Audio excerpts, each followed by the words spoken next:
तो स्वागत है दोस्तों आपका अपने मराठी मास्टर इस यूट्यूब चैनल पे, जिसमें कि आपको मराठी से रिलेटेड सारी वीडियोज मिलती है।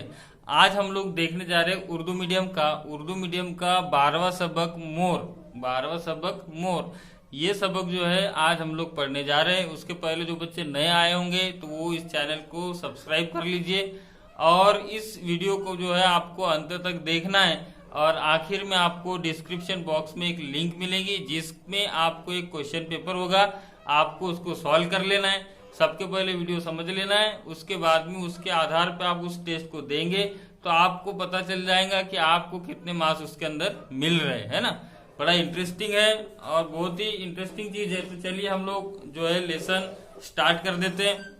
तो ये है पापी घरत इन्होंने लेखा, जो मोर है ये लिखा हुआ है और इनका जन्म 1931 में हुआ। इनका जन्म 1931 में। ये ज्येष्ठ लेखक है आपली वनश्री आपले वैभव, आपली वनश्री आपले वैभव, आपल्या लोकमाता आनी पिखे, ये ऐसी उनकी कुछ किताबों का नाम है। तो प्रस्तुत पाठ में क्या हुआ कि वन्य पशु पक्षी आपली राष्ट्रीय संपदा है, यानी कि वन्य यानी कि जंगली प्राणी एनिमल्स जितने भी होते हैं ये हमारे राष्ट्रीय संपदा यानी कि वेल्थ है, संपत्ति है और हमें इसका कैसे जतन करना चाहिए, रक्षण करना चाहिए, ऐसा इसके बारे में संदेश इसमें आपको दिया है। अब इस सबक में हम लोग पढ़ने जा रहे हैं। इसमें है मोर क्या है, राष्ट्रीय पक्षी, राष्ट्रीय परिंदा है। तो ये कैसे इसको ये खिताब मिला, कैसे इसकी घोषणा हुई और कब और क्यों और कैसे, इन सारे सवालों का जवाब जो है आपको इस सबक में मिल जाता है। आपल्या देशात हजारों पक्षी है, आपने भी देखे होंगे आपके आस पड़ोस में बहुत सारे हजारों किस्म के पंछी है, लेकिन इन परिंदों में से अपने पक्षी का राजा जो है वो कौन है, मोर है। तो ऐसा क्यों है, ऐसी शंका आपके मन में इसके पहले आई होंगी कि मोर ही क्यों हमारा राष्ट्रीय परिंदा है। तो चलिए हम लोग जान लेते हैं। राष्ट्रीय पक्षी म्हणून भारत सरकारने मोर या पक्षाला मान्यता दिली त्यामागचा थोडासा इतिहास है। इसके पीछे थोड़ा सा इतिहास है। क्या इतिहास है कि मोर जो है उसको राष्ट्रीय पक्षी क्यों घोषित किया गया, इसके पहले थोड़ी सी हिस्ट्री है। तो चलिए जान लेते हैं। कई वर्षापूर्वी यानी कुछ सालों पहले जापान के टोक्यो शहर में पक्षी संरक्षण विषयक यानी कि पक्षियों को कैसा जतन किया जाए, संभाला जाए, बचाया जाए, इसका विचार विनिमय यानी कि एक मीटिंग थी। कहाँ पे, जापान में कहाँ पे, टोक्यो में एक मीटिंग हुई जहाँ पे जग यानी कि दुनिया के सभी तकरीबन जो देश थे उन्होंने अपने अपने देश की प्रतिनिधित्व यानी कि रिप्रेजेंटेशन किया और वो लोग वहां पे गए। किसके लिए गए, पक्षी संरक्षण के लिए गए कि कैसे हम लोग पंछी परिंदों को बचा सकते हैं। इन प्रतिनिधि सभा में प्रत्येक देशाने आपापल्या देशाचे एक विशिष्ट पक्षी पसंत करून त्याला राष्ट्रीय पक्षी यानी कि पक्षाचा दर्जा द्यावा असे सर्वानुमते ठरले। अब यहाँ पे जो ये लोग गए थे, कोई इंडिया से गए, कोई बांग्लादेश से गए, कोई अमेरिका से गए, तो इन सब लोगों ने जो है मिल मिला के एक चीज फाइनल कर ली। कौन सी, कि हम लोग अपने अपने देश का एक राष्ट्रीय परिंदा चुनेंगे, अपने हिसाब से उसको जो है हम लोग चुनेंगे और फिर सभी के देशों में जाकर उन्होंने इसकी शुरुआत की, जिसमें कि इंडिया भी एक है। तो आपको समझ में आ ही गया होगा कि मोर जो है राष्ट्रीय परिंदा बनने के पीछे जो शुरुआत हुई वो यहाँ से होती है। या सूचनेचा उद्देश असा होता की वन्य पशु पक्षी ही आपली राष्ट्रीय संपत्ति आहे। इसका मतलब ये था कि वन्य जीव यानी कि जंगली जो परिंदे हैं वो हमारी राष्ट्र की संपत्ति है, वो हमारे राष्ट्र की संपत्ति है, ये हमको दुनिया को बताना था। तिच्या रक्षणाकडे आम जनतेकडे लक्ष वेधावे और उसका जो संरक्षण करना है उसकी आम जनता यानी कि जो जनता होती है उसका ध्यान उसकी तरफ जाना चाहिए। अब हमको मालूम है मोर राष्ट्रीय परिंदा है तो हम उसको मारेंगे क्या, नहीं, ऐसा उसके पीछे एक भावना थी। इसी तरीके से क्या हुआ कि उसके संरक्षण आम लोग भी कर सके, ये उसके पीछे का उद्देश्य था। जनतेचे लक्ष वेधावे यानी कि जनता जो है वो इस बारे में सोचे, इसलिए काम किया गया था। चलिए इसके बाद में देखिए क्या होता है कि रक्षण, अब ये इनके रक्षण के लिए विविध समिति नेमण्यात आली, यानी आप यहाँ पे जनता को जो है संरक्षण करना है, इसलिए अलग अलग समितियों का जो है वहां पे नियुक्ति हुई और प्रश्नाचा सांगोपांग विचार केला। और ये जो सवाल है, ये जो मसला है, इसका अच्छी तरीके से यानी कि विचार विनिमय किया गया, इसके ऊपर चर्चा हुई। प्रत्येक राज्याचा अभिप्राय यानी कि उसका क्या मत है, उसका क्या व्यू है, उसकी क्या सोच है। तो सभी राज्यों से उनकी उनकी सोच जो है वो मंगाई गई। वृत्तपत्र यानी क्या होता है, डेली न्यूज, अखबार जिसे हम लोग कहते हैं। तो वहां पे भी इन्होंने इश्तेहार दे दिया कि चलिए सभी राज्य अपना अपना परिंदा जो है उसको बताइए क्यों, क्या, कैसे। तो ऐसे रीती से ये पक्षी के जो नाम थे वो राजे पदासाठी सरकारकडे पाठवण्यात आली। फिर सभी राज्य जैसे अपना महाराष्ट्र है, तमिलनाडु है, केरला है, दिल्ली है, तो इन्होंने सबने क्या किया, अपना अपना राष्ट्रीय परिंदा जो है वो चुन लिया और उसको जो लिफाफे में बंद करके इसको भेज दिया।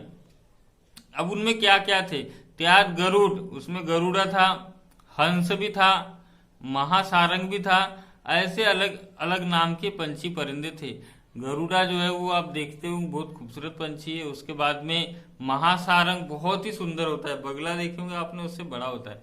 उसके बाद में हंस भी एक जो है ना बहुत ही खूबसूरत सफेद पंछी है, जो बगला, जो बड़ा बगला उसके जैसा दिखता है। तो ऐसे अनेक पक्षियों के नाम में से एक नाम चुनना था। अनेक कसौटियां यानी इसके लिए हमें अलग अलग बहुत सारी एग्जामिनेशन दी गई कि सबके पहले उस चीज के बारे में इतिहास, ये अलग अलग तरीके की सुंदरता, ऐसे अलग अलग जो है वहां पे पैरामीटर्स रखे गए थे। अब वो सभी में मोर पास हो गया, उत्तीर्ण झाल्याने के पास होना, मोर उसमें पास हो गया और इसीलिए उसको राष्ट्रीय पक्षी, राष्ट्रीय परिंदा यानी कि घोषित कर दिया गया। अब ये कसौटी यानी कि क्या पैरामीटर्स थे, कौन सी ऐसी चीजें थी जो उनको पास करना था, वो देखते हैं कि यह कसौटी ऐतिहासिक प्रणाली यानी हमारे इतिहास में कुछ परिंदा जो है उसका कहाँ कहाँ नाम या उल्लेख आता है। आपको पता है कि मोर जो है काफी जगह आता है और मुगलों के काल में तो मोर जो है उनकी खास देखरेख भी होती थी, उनका गार्डन भी होता था। तो वो हो गया अनेक पक्षी के नाम में से। फिर देखिए ऐतिहासिक, काव्याची पार्श्वभूमि, काव्य यानी क्या, पोएम। तो हमारे इंडियन पोएम में मोर आता है, यस आता है, दूसरे शब्द भी, दूसरे परिंदे भी आते हैं, लेकिन मोर ज्यादा आता है। तो इसलिए उसको जो है वो एक कसौटी थी उसकी, वो उसको पास करना पड़ा। उसके बाद में अब फिर देखा गया कि बाह्य कारणा बरोबर रंग, यानी कि बाहरी कारण क्या है, उसका रंग कैसा है, शरीर यष्टि यानी कि वो दिखता कैसा है, कलात्मकता यानी उसके अंदर कलाकारी कितनी है, ऐतिहासिक प्रणाली, कंठस्वर, कंठस्वर यानी कि उसका आवाज, उसका आवाज। इन सारी चीजों को देखने के बाद में क्या हुआ, विचार करने में आया और उसे राष्ट्रीय परिंदे का खिताब देने में आया। किसे देने में आया, मोर को। कौन कौन सी चीजें देखी, उसका ऊपर से रंग, अंदर से रंग, वो इतिहास में कहाँ है, काव्य में कहाँ देखा जाता है, ये सारी चीजों में जो है मोर पास हो गया और उसको फिर राष्ट्रीय परिंदा घोषित करने में आया। भारत का एक हिमालय प्रदेश अगर छोड़ दिया जाए तो भारत में सभी तरफ जो है मोर दिखाई देता है। मतलब ये कि हिमालय में ही मोर नहीं दिखाई देता, अदरवाइज जो है पूरे इंडिया में। भारत में प्रमुख यानी उष्ण कटिबंध, यानी कि उष्ण कटिबंध प्रदेश यानी क्या, यहाँ पे तकरीबन 35 से 40 डिग्री सेल्सियस जो है हमेशा वातावरण होता है। ना बहुत ज्यादा कभी ठंडी होती है ना कभी गर्मी होती है। तो ये उष्ण कटिबंध है और इसीलिए यहाँ पे मोर जो है सार्वत्रिक यानी सबसे ज्यादा पाया जाता है। आसिया खंड से लेकर मोर जो है वो और भी दूसरे खंडों में भी पाया जाता है। यानी अपने इंडिया में है या आसिया में ऐसा ही नहीं बल्कि एशिया के बाहर अतराफ में भी जो है वो मोर पाया जाता है।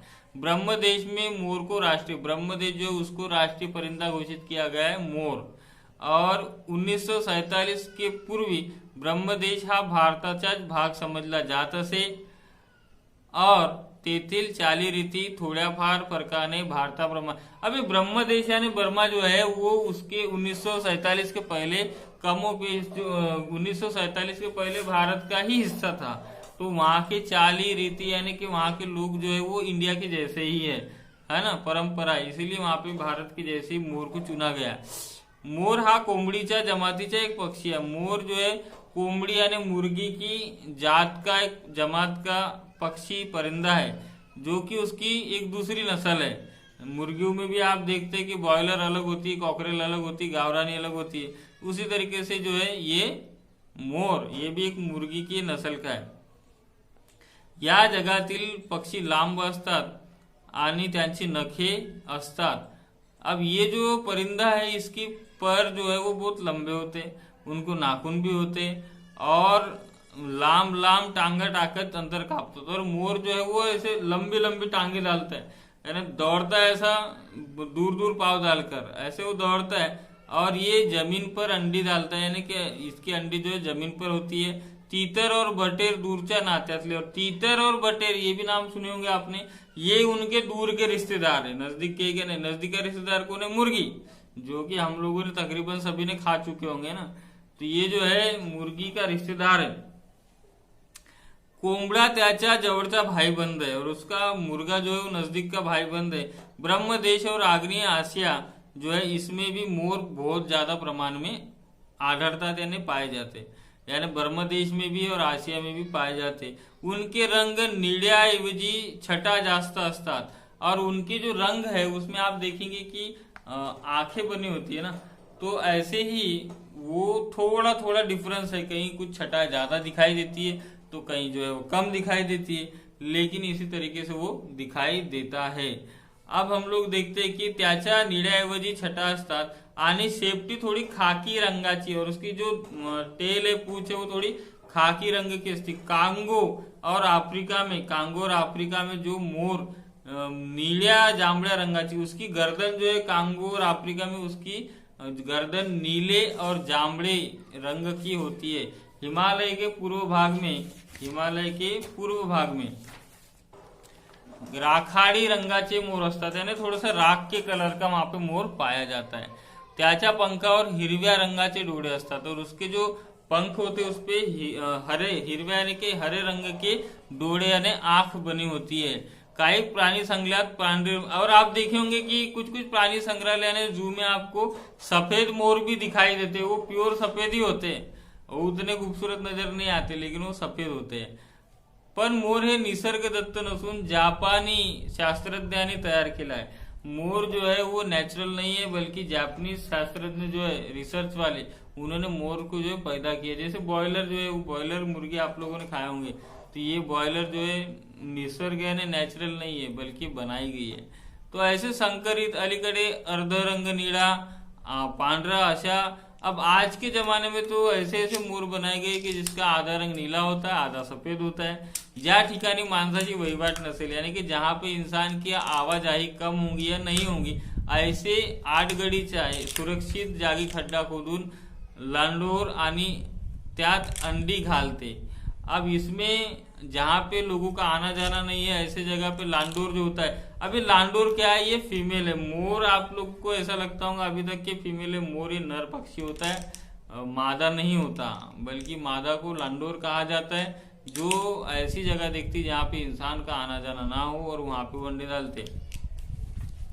अब क्या होता है कि अंड्यातून पिल्लू बाहेर आले की लंडोर, ज्या ठिकाणी तो वहां पे साधारण 4 से 10 अंडी होती है.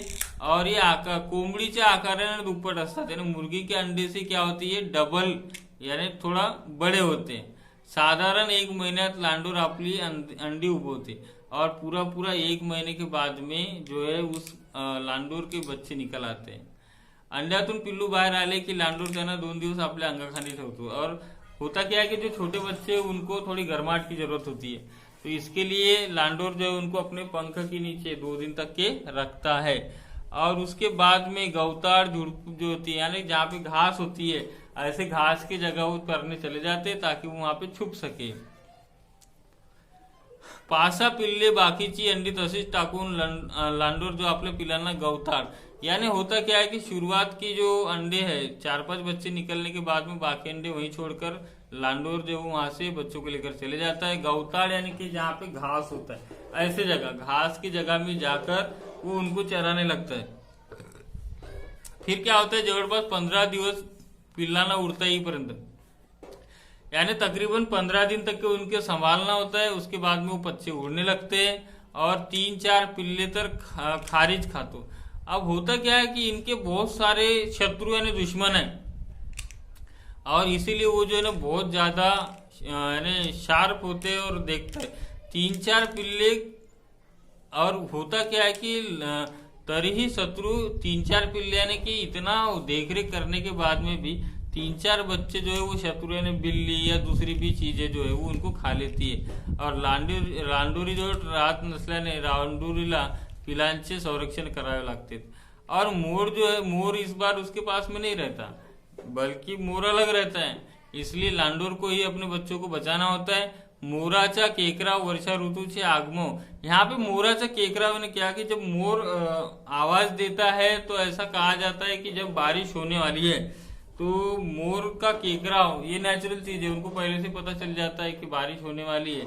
ग्रीष्म ऋतु संपता यानी कि दुष्काला संपते संपते उष्णता असह्य होते यानी गर्मी बहुत जाती होती है जो सहन नहीं होती, त्यावेळी येणारा वर्षा सूचक केकराव शेतकऱ्यांना नव्या आशेचा असतो। यानी ऐसे वक्त जहाँ पे बहुत ज्यादा गर्मी होती है मई जून के महीने में, जब जब मोर चिल्लाते हैं तो शेतकरी जो किसान है उनको बड़ी खुशी होती है, उनको अब पता चल जाता है कि बारिश होने वाली है और वो पूर्व सूचना यानी कि बारिश आने के पहले की सूचना मानी जाती है। वर्षा ऋतूचा आनंदाचा काल यानी वर्षा ऋतु यानी कि बारिश उनके लिए बड़ा आनंद का काल है।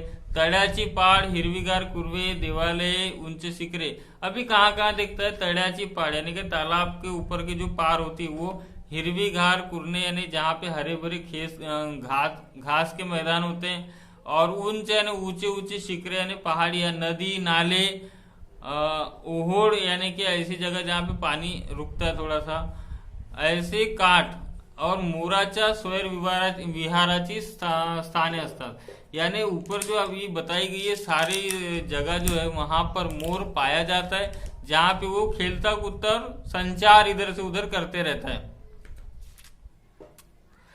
फिर क्या होता है कि मोर नेहमी आपल्या निवासस्थानापासून अर्धा 2 किलोमीटर यावेळी मोराची स्वैर विहारस्थाने असतात। यानी क्या होता है कि अपने घर से आधा किलोमीटर से लेकर 2 किलोमीटर तक के वो जाता है, चरता है, वहां से आता है, घूमता है, फिरता है, कितना 2 किलोमीटर तक वो अच्छे से याद कर सकता है, अपने घर आ सकता है।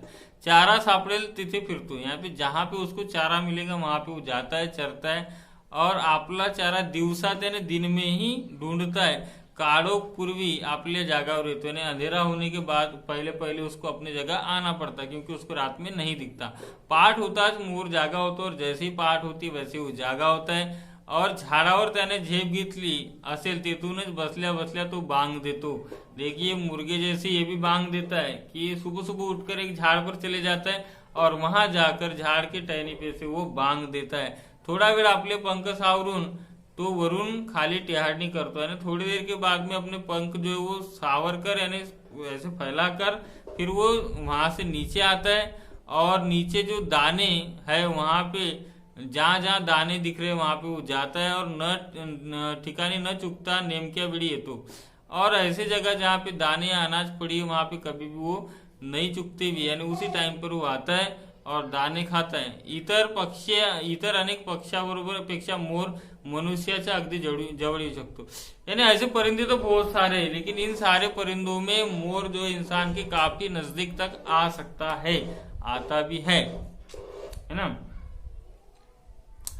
तो सकाळी संध्याकाळी अंगणात दाणे टिपण्यासाठी सुबह और शाम में वो आंगन में अपने दाणे खाने के लिए येणारा मोर लहान मुलाच्या हातून केव्हा दाणे खाऊ लागतो हे त्यांच्या ध्यानी सुद्धा येत नाही। और ये जो मोर होता है जो छोटे बच्चे उसको दाना दे रहे कब उनके पास कब उनके करीब आता है और उनके हाथ में से जो दाने हैं वो खाना शुरुआत कर देता है वो उनके भी पता नहीं चलता। मोराला राष्ट्रीय पक्षाचे स्थान दिल्याने त्याची जोपासना व्हावी यानी मोर ही अब अपना राष्ट्र परिंदा है इसलिए हमें उसका ध्यान रखना चाहिए। मोर हे राष्ट्रीय पक्षीचे स्थान प्राप्त झाल्याने आपल्या भारतवर्षात पक्षाविषयी प्रेम वाढीस लागेल याची आशा है। अब मोर जो था उसको एक राष्ट्रीय परिंदा घोषित करने में आया इसलिए अब ऐसा लगता है कि परिंदों के बारे में इंडिया के लोग जो है थोड़ा सा सोचेंगे और इसकी जतन या संरक्षण या बचाने के लिए कोशिश करेंगे। तो आज का सबक था बस इतना ही, उम्मीद है कि आपको समझ में आया होगा और जैसे ही वीडियो खत्म हो जाता है इसके बाद आपको सब्सक्राइब कर लेना है। डिस्क्रिप्शन बॉक्स में जाना है, वहां पे आपके लिए एक लिंक मिलेंगी जिसमें आपको मराठी की टेस्ट दी हुई है तो आप उसको पूरा कर लीजिए। चलिए बहुत बहुत शुक्रिया।